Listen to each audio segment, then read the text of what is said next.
Hi! People say that there are stories that are written with ink and others with fire. Mine begins with questions. What if the future didn't have ghosts? What if the myth no longer came from the files?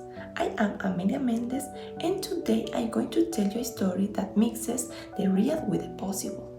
What we are and what we could be. Get ready because this story has memory, science, and a dash of hope. And the story is The Myth of the Future. The year 2073, Earth was nothing like it had been 50 years earlier. The skies over major cities were cleaner.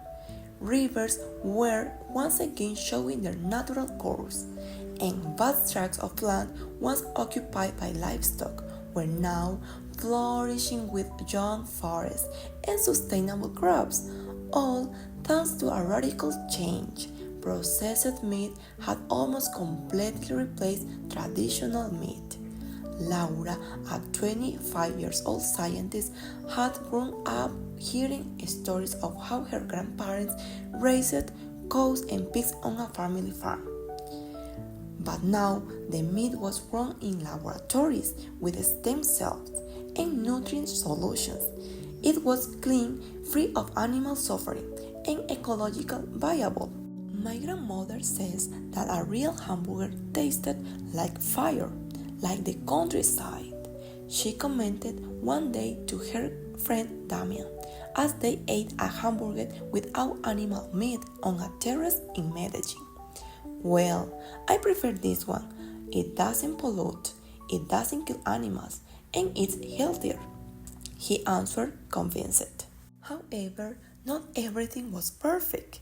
While part of the world was celebrating the environmental and health advances, other communities were suffering the consequences of this revolution. In rural communities, many families had lost their sources of income. Livestock farming was no longer profitable, and young people were immigrating to the cities with no skill or opportunities. It was then that Laura, with support from her university and a group of rural researchers, proposed a solution, creating agri-food transition centers, where former livestock farmers would learn to work with new food technologies. There, they taught everything from plant protein cultivation to tissue engineering for small communities. It's not about erasing our history, Laura told an international conference, but adapting it to a more just future. We can integrate traditional knowledge with science so that no one is left behind. The centers expanded in Latin America, Africa, and Asia. Rural work became valuable again, but under a different approach, regenerating soils, caring for ecosystems, and producing food in a sustainable way.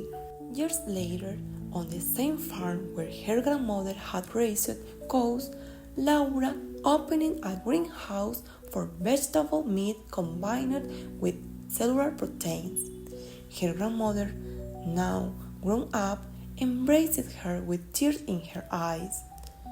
I've never imagined I would see this, daughter, but I am glad to know that my land is still alive and useful.